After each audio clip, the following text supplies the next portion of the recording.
Welcome to the Straits Times Asian of the Year. I'm your host, Chow Su-an. 2021 Straits Times Asian of the Year marks the award's 10th year, celebrating individuals and groups who have shaped the news and contributed to Asia in significant and meaningful ways. And joining me today is Ravi Vellore, Associate Editor, Straits Times. Welcome, Ravi. So Ravi, can you tell us a little bit more about the award and how the nominees are usually selected? Well, Sue-Ann, the story goes back to 2012 when there was a change of editors at the Straits Times, and Warren Fernandez took charge of the newspaper. And he came in with his vision to really build up our Asian coverage because, as you know, since then, we built up a footprint that stretches across Asia with enormous resources and funds deployed for that purpose. And we wanted to become the definitive voice on Asia.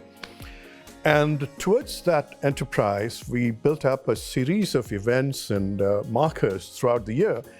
And we thought of the Asian of the Year as the end year marker, which comes out every December, as you know. And that was how it happened. And I'm so glad that it's turned out to be such a success. Wow, Ravi. But I'm wondering, it's been 10 years, right? So who are some of the award's most notable winners to you? Well, we started with President Thein Sein of Myanmar, or Burma, as some people call it. And we gave it to Thein Sein because of his modest attempts to free up Myanmar from what had been a closed dictatorship, military dictatorship for decades. And that's how, Aung San Suu Kyi came up, allowed to contest elections and so on. In the following year, we gave it to Shinzo Abe and Xi Jinping of China. And we gave it to them with the prayer, if I may say, that they would build, through mutual contacts, a more peaceful Asia. But my favorite, I must say, was the 2016 awards. And that went, for the first time, to a group of people. And we called them the Disruptors. And there were 7 of them. Notable names would be Pony Ma of Tencent, Anthony Tan and Tan Hui Ling of Grab, and the Bansals of Flipkart in India. And my most favorite choice among them was Nadiem Makarim, who was then a relative unknown in Indonesia, running a company called Gojek. Sue-Ann, you should remember that back then, the word unicorn really meant something horsey or something. It didn't mean $1 billion valuation companies. But here is a small man running a motorcycle ride, service called Gojek. And we gave him, nominated him among the 7. And today I'm pleased to see that Gojek is a household name in Southeast Asia. Well, that's already a very impressive slate of past winners. But, Ravi, without revealing our winner for this year, who are some of the other nominees that you considered? Well, it's not me. There's a whole committee that decides, and the various proposals that came in, they amounted to a galaxy of names, from which we shortlisted 4, but I'll give you the other 3 first. The first was Siko Hashimoto, the minister who ran the Tokyo Games, the Olympics, and she was catapulted into the job just 5 months before the Games. But she pulled it through. She did a fantastic job. She's a 7-time Olympian, as you know. And, the feared COVID outbreaks didn't really happen. And it went well for Japan. And I must say, I wrote in my column that the Japanese should not go through with the Games, but I'm happy they did. And I was happy to be proved wrong. What were the other 2? The other 2 was, one would have been what might be called a fairly obvious choice, because that was Maria Ressa of the Philippines, the founder of the Rappler website. And for her work in the Philippines on human rights and all these extrajudicial killings that have been going on, a brave lady, and recognized the first Filipino to win a Nobel Prize. And then there was a very interesting personality out of San Diego at the University of California, the Scripps professor, and his name is Professor Veerabhadran Ramanathan. They call him Prof. Ram. And Prof. Ram is the climate change advisor to the Pope. And yes, the Pope's been a great help in elevating awareness about climate change and so many of these issues. He, in fact, issued what's called an encyclical.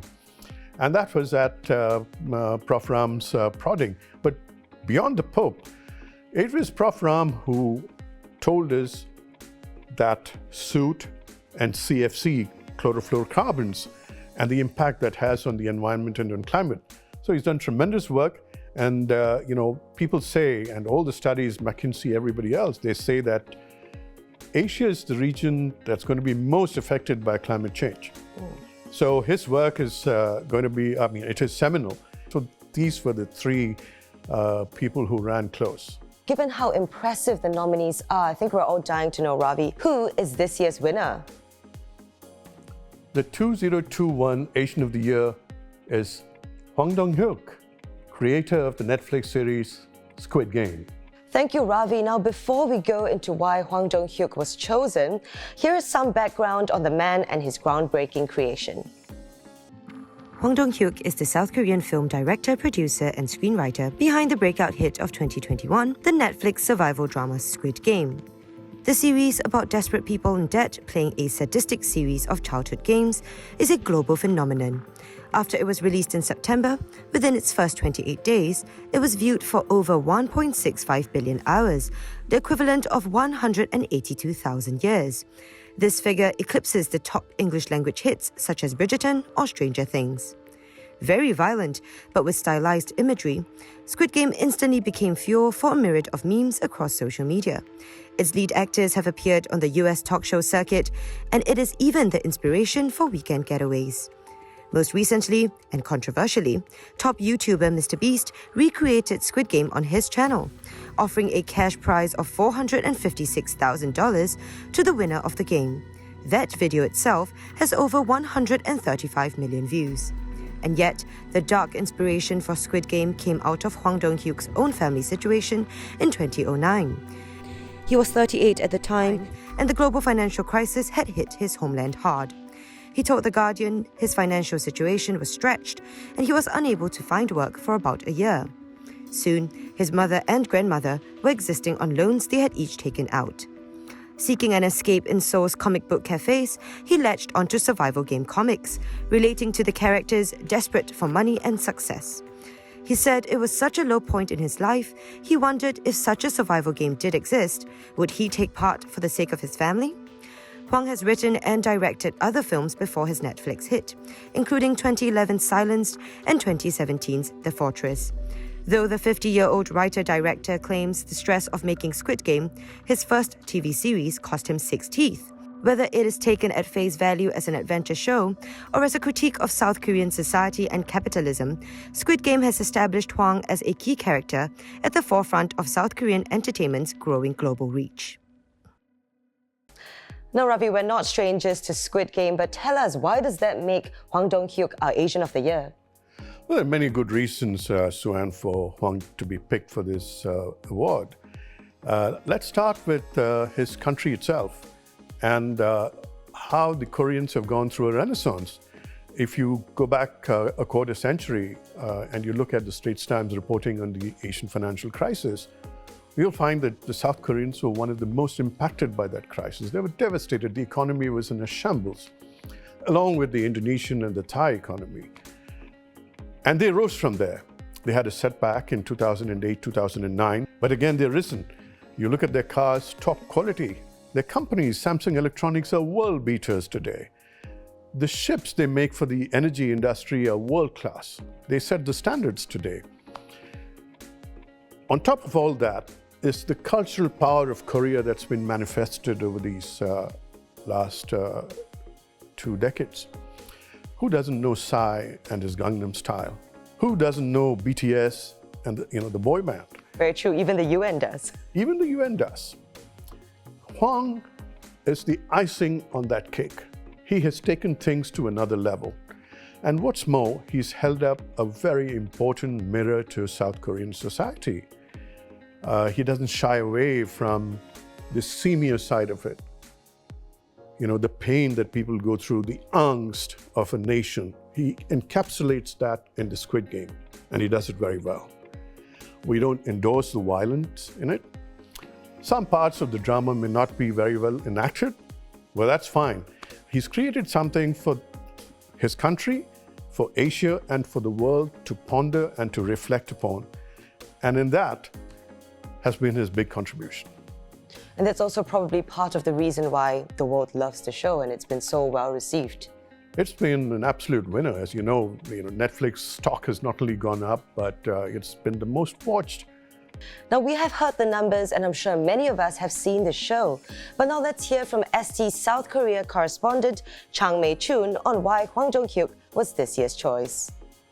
Squid Game puts South Korea on the world map, that's for sure, and it also cements its status as a cultural powerhouse.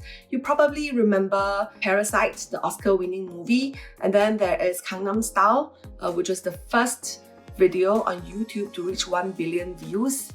With Squid Game, I think South Korea has really shown the world that it is capable of producing original content that has never seen before. Squid Game is not only wildly entertaining, but it is also a very brilliant social commentary on a country that has become a technology powerhouse and has also become one of the world's top 10 economies. Within South Korea, the reactions to Squid Game is a little mixed. There are people who really enjoy the show and praise it, but at the same time, there are people who also dislike it for the brutal content, and also it exposes realities that are really too close for comfort. But the fact that it became the most watched series on Netflix is a feat in itself, and that we should celebrate. And from now onwards, I hope the world will give South Korea the attention it deserves. And now we have a few words from the man himself. Hwang Dong-hyuk has sent us a video message. 오징어 게임은 정말 2008년, 9년 제가 가장 힘들던 시절에 썼던 장편 영화 대본이었습니다. 네, 당시에 그 장편 영화 대본을 좋아해주는 사람들이 없어서 결국 1년의 시간 동안 노력했음에도 불구하고 영화로 만드는데 실패했던 작품이었는데요. 10여 년의 시간이 흘러서 그걸 다시 만들게 될 수 있어서 한편으로 정말 감회가 새로웠고요. 그리고 세상이 그만큼 바뀌어서 외면받았던 장편 영화 대본이 사랑받는 스트리밍 서비스의 시리즈로 재탄생할 수 있다는 사실이 놀랍고도 정말 신기한 경험이었습니다. 오징어 게임이 사실 재미가 있으라고 믿고 재미를 드리기 위해서 만들었기 때문에 어느 정도 정말 좀 자신을 가지고 이 작품은 사람들에게 사랑을 받을 것이라는 믿음을 가지고 시작하긴 했지만 정말 전 세계적으로 이렇게 신드롬이 일어날 정도로 사랑을 받을 것이라고까지는 예상하지는 못했습니다.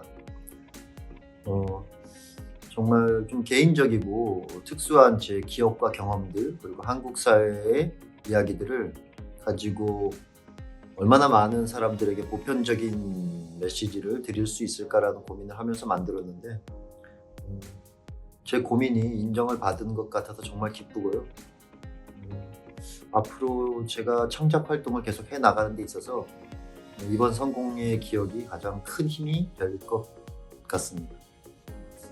딱 한국 사회를 꼬집어서 한국 사회의 어떤 기여를 하자고 만들었다기보다는요.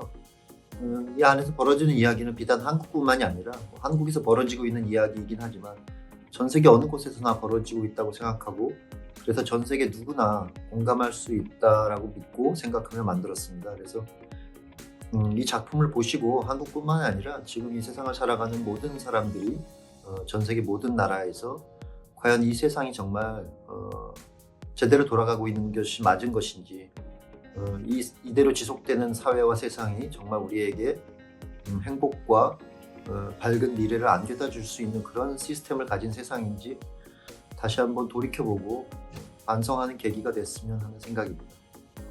Such interesting words from Hwang Dong-hyuk. Again, congratulations, and that will bring us to the end of our show. Thank you again, Mei-chun, and thanks so much for being here with us today, Ravi. Do you have any last words for our viewers? Thank you, Suan. I'll just say this. Keep reading the Straits Times, particularly the foreign coverage, and look out for our Asian Insider reports. They're really very good. There's a lot of very insightful information there. Now, thank you again for joining us. I'm Chao Suan. Goodbye.